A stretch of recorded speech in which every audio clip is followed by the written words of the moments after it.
And that consequently, whenever one does play this music on something other than the instruments that he knew, you know, the harpsichord or the clavichord, one is in some way, I would say, violating the music, is not allowing to declare itself, to speak within the limits of the sonority that Bach had imagined. Yeah. I mean, yeah, that is the other argument.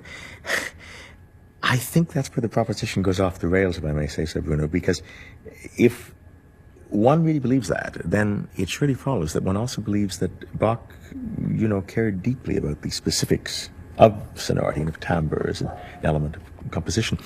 That in effect he was almost a slave to the instruments for which he wrote, and I just don't think that's the way it was with Bach at all. There are just far, far too many examples to the contrary. But I guess for those examples I'm going to need the piano. What do you have in mind? Do you have the violin concertos? Oh, yes.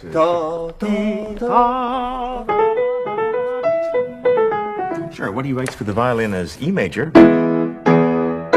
He turns right around and does for the keyboard in D major.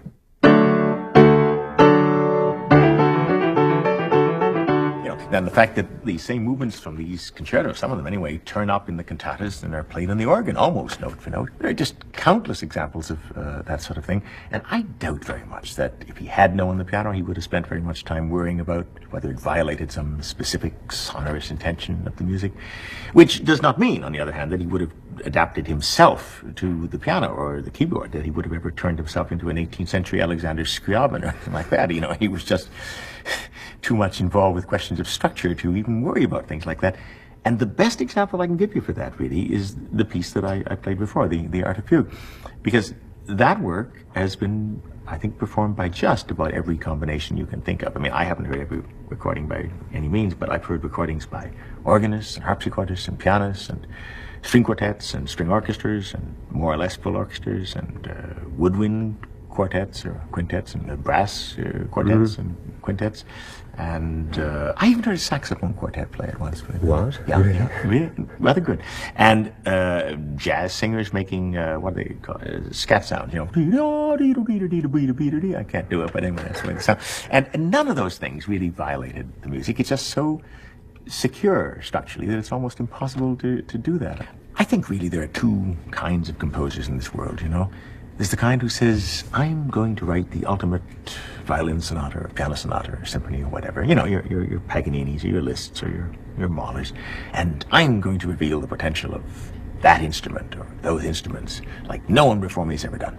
Then there's the other kind of composer who says, I'm going to write a piece that will have as much meaning for the eye as for the ear. And I'm going to do that not to delight your eye, but so that when you look at it, when you contemplate it, your imagination can invent sonorities, maybe even sonorities which don't now exist, and which will help you to see the meaning of the structure as structure. And I don't really care what specific sonorities you impose upon it, as long as you achieve that end. Now, the extreme example of that, I think, would be someone like, do you know the name Carl Ruggles? Well, the American composer? Yeah, who once wrote a piece called Angels, which was originally part of a symphony called Men and Angels, and I played it on the piano one time at a concert, even though he didn't recommend that one should do that, because it was originally scored for 6 trumpets, in fact. But I played it on the piano because what he did say about it was, he said this piece was originally conceived for 6 muted trumpets, but it could be played by 6 clarinets, by 5 clarinets and a bass clarinet, or by 2 violins, 2 violas, 2 cellos, or by, I think he said 5 violins and 1 cello. How about 4 violins and 2 cellos? And I think he said if you transpose it down a third, you could play it on 6 cellos. And then, just to prove that he was no slouch in this matter and totally discriminating, he said, but no mutes if played with strings, which is quite a marvelous thing.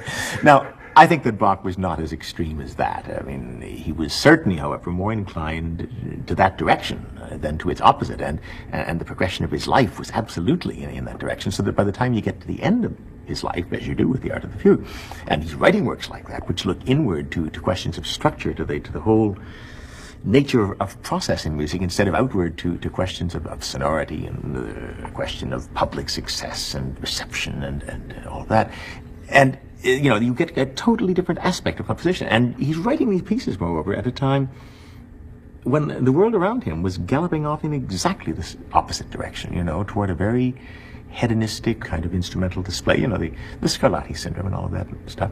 And so I think it's really quite an extraordinary thing that he did that against the spirit of the time. Also, you know, we talked about the mental image that one has in terms of the sonorities that we think the music implies rather than those it specifically requests. So let me play you, as a test, a little prelude that Bach wrote in the early 1720s for his son, Wilhelm Friedman, one of his sons.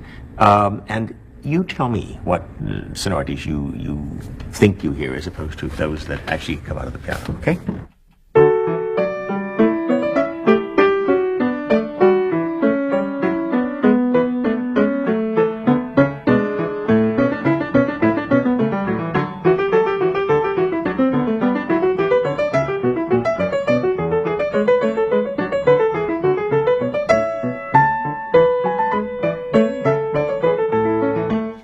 Well, in the left hand, it sounds like a cello, a pizzicato, of course. Of course. And in the right hand?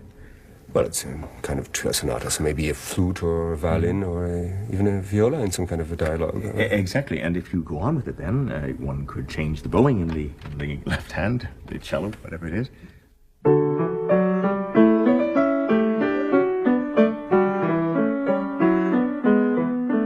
But the point is that if you simply play that little prelude, treating the piano as a piano, it's, I think, going to sound like quite a different sort of piece.